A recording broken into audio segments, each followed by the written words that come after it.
بسم اللہ الرحمن الرحیم اللہم صلی علی محمد وعلی آل محمد کما صلیت علی ابراہیم وعلی آل ابراہیم انک حمید مجید رب اشرح لی صدری ویسر لی امری واحلل عقدۃ من لسانی یفقہوا قولی۔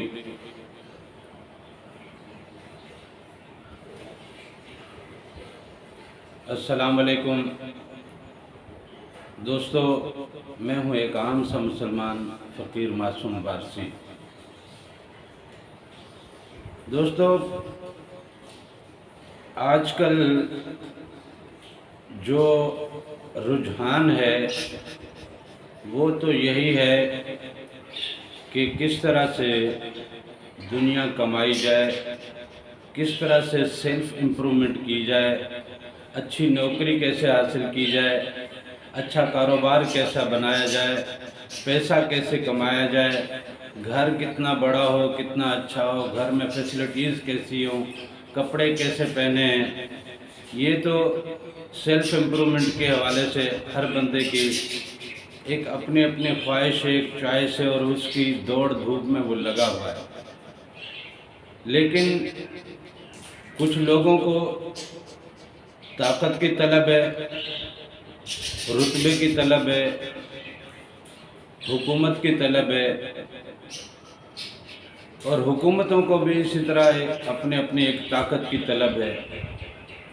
اور پھر لوگ یہ بھی کہتے ہیں کہ جی حکومتوں کو ایسی پلاننگ کرنی چاہیے کہ بڑی بڑی ڈیولپمنٹس ہوں، ٹیکنالوجی میں اتنا آگے بڑھنا چاہیے، فوجی طاقتیں ایسی ہوں، اور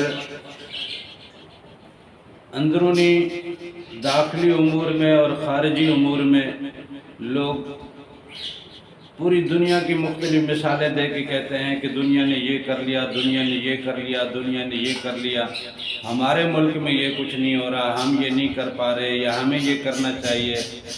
یا جو ڈیولپ کنٹریز ہیں ان کے اندر بھی حکومتوں کا بھی اپنا اپنا ایک رجحان ہے کہ طاقت کو بڑھانے کا، اپنے آپ کو باقی ممالک کے اوپر غالب رکھنے کا۔ اور جو چھوٹے ملک ہیں، جو غیر ترقی یافتہ ہیں، ان ملکوں کی بھی اپنی اپنی ایک دوڑ ہے۔ پھر بڑے ملکوں کی یہ کوشش ہوتی ہے کہ چھوٹے ملکوں میں کچھ ایسے لوگ پیدا کیے جائیں جنہیں چند پیسوں کی خاطر اپنے مفادات میں استعمال کیا جائے۔ وہ پھر سرکاری مشینری میں بھی ایسے لوگ ڈھونڈ لیتے ہیں، وہ فوجی سسٹم میں بھی، انٹیلیجنس سسٹم میں بھی، داخلی امور کے تمام معاملات میں بھی اور خارجی امور کے تمام معاملات میں بھی، وہ سیاسی لوگوں میں سے بھی ایسے لوگ ڈھونڈ لیتے ہیں اور بیوروکریٹس میں سے بھی ایسے لوگ ڈھونڈ لیتے ہیں۔ اور چھوٹے غیر ترقی یافتہ ممالک کے لوگوں کی بھوک، ان کے امیر طبقے کی بڑی بھوک اور غریب طبقے کی چھوٹی بھوک، ضرورت مندی کے حساب سے وہ لوگ بکتے بھی رہتے ہیں اور دنیا کی اس تگ و دو میں اپنے آپ کو تھکاتے رہتے ہیں۔ لیکن حضور نبی کریم صلی اللہ علیہ وسلم کی ایک حدیث ہے، حدیث قدسی ہے، اور حدیث قدسی کا آپ کو اندازہ ہے، معلوم ہے کہ حدیث قدسی کسے کہتے ہیں۔ ایک ایسی بات یا ایک ایسا فرمان جو کہ اللہ تعالیٰ کا فرمان جبریل کے ذریعے، جبریل امین کے ذریعے حضور نبی کریم صلی اللہ علیہ وسلم پہ نازل ہوتا ہے، لیکن وہ قرآن مجید کا حصہ نہیں ہے، وہ قرآنی آیات میں سے، قرآنی صورتوں میں سے کسی صورت یا آیت کا حصہ نہیں ہے، لیکن ہے وہ فرمان باری تعالیٰ، وہ فرمان باری تعالیٰ جو قرآن پاک کا حصہ نہیں ہے، لیکن جبریل کے وحی کے ذریعے حضور نبی کریم صلی اللہ علیہ وسلم تک آیا، اور حضور نبی کریم صلی اللہ علیہ وسلم نے وہ آگے صحابہ کرام کو اور مسلمانوں کو جو سکھلایا و بتلایا۔ یہ حدیث قدسی ہے۔ حدیث کا خلاصہ اس طرح ہے کہ اے بندے، ایک تیری چاہت ہے، ایک میری چاہت ہے۔ اگر تو نے سپرد کر دیا خود کو اس کے جو میری چاہت ہے، تو میں تجھے وہ بھی دوں گا جو تیری چاہت ہے، اور اگر تو نے پیروی کی اس کی جو تیری چاہت ہے تو میں تجھے تھکا دوں گا اس میں جو تیری چاہت ہے، بالآخر ہوگا وہی جو میری چاہت ہے۔ اب یہ احادیث کرام میں سے، آیات گرامی میں سے حضور نبی کریم صلی اللہ علیہ وسلم نے جو ہمیں درس دیے ہیں وہ ہم نے بڑی بڑی کتابوں میں لکھ لیے ہیں، وہ علمی خزانے کے طور پہ ہم لوگ استعمال کرتے ہیں، تقریروں میں، تحریروں میں اس کی بات کرتے ہیں، لیکن اس کے اندر چھپے ہوئے راز کو نہیں سمجھتے۔ ہم دنیا داری میں بھاگتے پھر رہے ہیں نا، جو ہماری چاہت ہے اس میں ہم لگے ہوئے ہیں، لیکن اللہ تعالیٰ نے کہا ہے جو تیری چاہت ہے میں اس میں تھکا دوں گا تجھے، اور بالآخر ہوگا تو وہی جو میری چاہت ہے۔ اس لیے اللہ تعالیٰ نے پہلے یہ کہہ دیا تھا کہ اگر تو نے سپرد کیا خود کو اس کے جو میری چاہت ہے تو میں تجھے وہ بھی دوں گا جو تیری چاہت ہے۔ خدا بندے سے خود پوچھے بتا تیری رضا کیا ہے۔ اب ذرا سا غور کر، اللہ کی چاہت کیا ہے؟ اللہ نے ہمیں خلیفہ تخلیق کیا نا، تو اس خلافت کے حوالے سے ہماری ذمہ داریاں کیا بنتی ہیں؟ ہم خلافت کے منصب کو اپنی ذات پہ کیسے لاگو رکھ سکتے ہیں اور اس منصب پہ کیسے فائز رہ سکتے ہیں، وہ تو تب ہوگا جب بندے کا رب سے رشتہ جڑے گا۔ ابھی بندے کا رشتہ جو ہے وہ دنیا سے جڑا ہوا ہے، دنیا سے جڑا ہوا ہے، دنیا کی بھاگ دوڑ میں لگا ہوا ہے، رب سے رشتہ نہیں جڑا۔ رب کی طرف سے آیا ہوا علم بندے کے پاس آ گیا ہے، رب کے انبیاء کرام نے، اللہ کے نبیوں نے جو پیغام انسان تک پہنچایا وہ پیغام انسان نے لے لیا ہے، لیکن وہ اس پیغام سے بندے کو رب سے جڑنا تھا، بندہ رب سے جڑا نہیں۔ اب جب بندہ رب سے جڑا نہیں تو خالی علم تو ابلیس کے پاس بھی ہے، اس کے پاس تو اتنا علم ہے کہ کسی پیغمبر کے پاس اتنا علم نہیں ہے۔ اس کے پاس طریقت کا بھی علم ہے، اس کے پاس شریعت کا بھی علم ہے، اس کے پاس حقیقت کا بھی علم ہے، اس کے پاس معرفت کا بھی علم ہے۔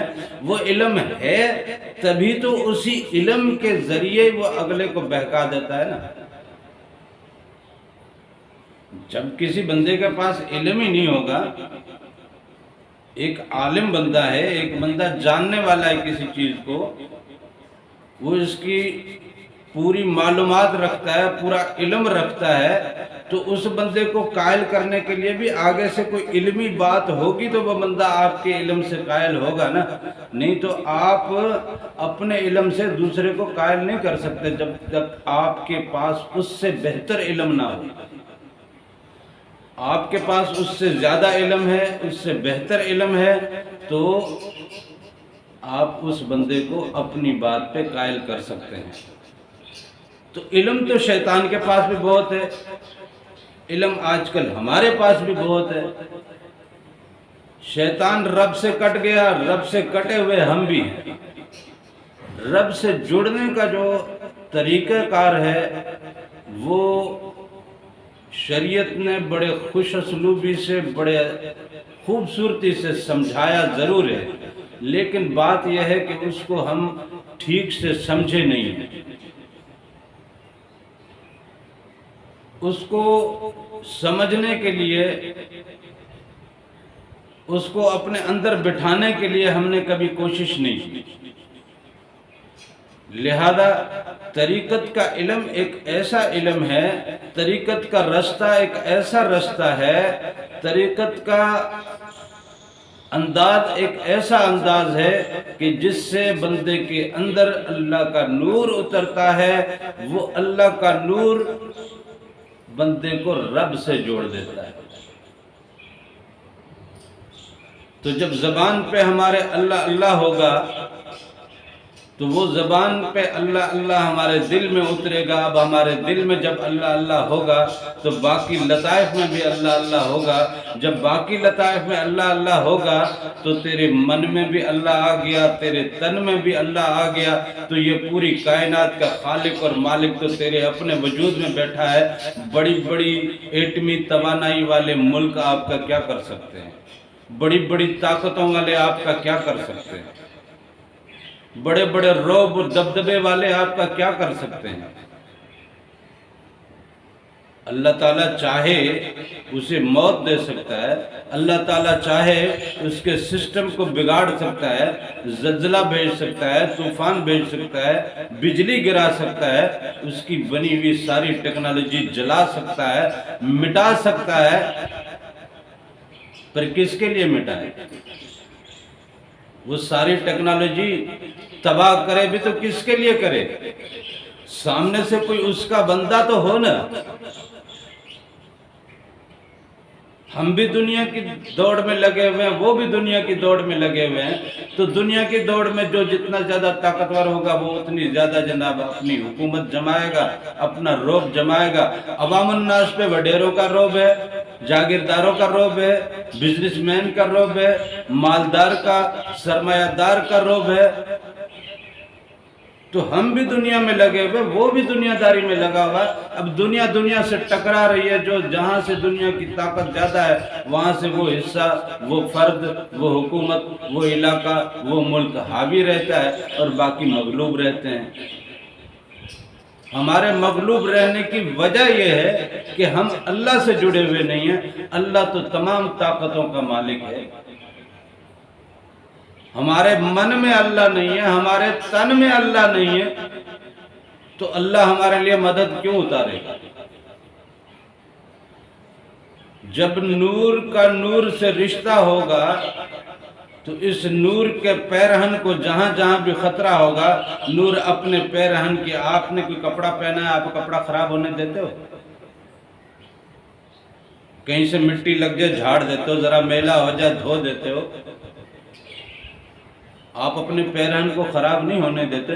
تو یہ ہمارا جو ظاہری جسم ہے یہ نور کا پیرہن ہے، اس کے اندر نور ہی نور ہے، اس کے اندر اللہ ہی اللہ ہے۔ مقام خدا بندہ مومن کا دل ہے نا۔ رب کے گھر کو اجاڑنے آئے تو کیسے اجاڑ سکتا ہے؟ لیکن بات تو یہ ہے کہ رب بھی اس میں ہو نا، اس کو ہم نے رب کی سکونت اور قیام خدا کے لیے ہم نے تیار تو کیا ہو، رب کا نور تو بسایا ہو۔ جب ہمارے تن میں اللہ نہیں ہے، ہمارے من میں اللہ نہیں ہے، تو ہمیں اللہ کی مدد بھی نہیں ملتی۔ پھر ہم دعائیں بھی بڑی کرتے ہیں، نمازیں بھی بڑی پڑھتے ہیں، دم درود بھی بڑا کراتے ہیں، اور پتہ نہیں کیا کیا ہیلے بہانے کرتے ہیں کہ اللہ مدد فرمائے گا۔ اللہ تو مدد فرمائے گا، بات درست ہے، لیکن مدد تو تب فرمائے گا جب آپ نے اپنے آپ کو اللہ کے سپرد کیا۔ آپ نے خود کو اللہ کے سپرد کیا نہیں ہے تو اللہ کی مدد اترے گی کیسے؟ لہذا اللہ کی مدد ایسے نہیں اترے گی۔ اللہ کی مدد تب اترے گی جب آپ اپنے آپ کو اللہ کے سپرد کر دو۔ آپ اپنی ذات میں، اپنی بات میں، اپنے من میں، اپنے تن میں اللہ کو بسا لو۔ آپ کے من میں بھی اللہ اللہ ہو، آپ کے تن میں بھی اللہ اللہ ہو۔ جب تک اللہ آپ کے تن من میں بستا نہیں ہے تب تک آپ سپر پاور نہیں بن سکتے۔ آپ پھر پوری کائنات کی طاقتیں نہیں پا سکتے۔ آپ تو سیاروں اور ستاروں پہ بھی طاقت رکھتے ہو، آپ تو عالم ملکوت پہ بھی طاقت رکھتے ہو، آپ تو عالم جبروت میں بھی طاقت رکھتے ہو، عالم وحدت اور عالم احدیت تک کی پرواز اور اڑان کی طاقت رکھتے ہو۔ آپ کے اندر تو ایسا جلال آ جائے تو آپ سورج کے ٹکڑے کر دو، آپ چاند کے ٹکڑے کر دو، آپ تو سمندروں کو اٹھا کے ابال دے دو، آپ تو بادلوں کو اٹھا کے برسا سکتے ہو، آپ تو بہت کچھ کر سکتے ہو، لیکن تب کر سکتے ہو جب آپ کے اندر میں اللہ بیٹھا ہو، آپ کے وجود میں اللہ ہو، آپ کے من میں اللہ ہو، آپ کے تن میں اللہ ہو۔ تو اللہ تعالیٰ سے دعا ہے کہ وہ ہمیں اپنا نور سمیٹنے اور اپنے اندر کو اپنے نور سے بھرنے اور اپنے اندر کو منور کرنے کے لیے اپنے ذکر کی دولت سے مالا مال کرے، اپنے اور اپنے حبیب کے عشق کی دولت سے مالا مال کرے۔ آمین، جزاک اللہ۔